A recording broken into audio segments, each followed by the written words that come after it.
Rád bych vás teď přivítal na sérii rozhovorů s našimi úspěšnými absolventy,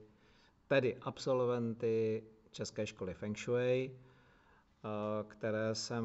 se rozhodl udělat zhruba po 20 letech naší praxe, kde jsme vychovali opravdu přes 1000 studentů a prostě některé z nich se staly odborníky v tomto oboru, pomáhat lidem, pomáhat prostoru, harmonizovat vztahy a věnovat se prostě léčení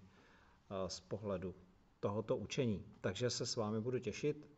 na tuto procházku společnou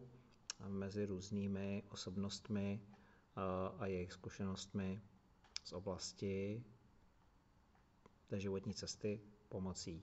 Feng Shui.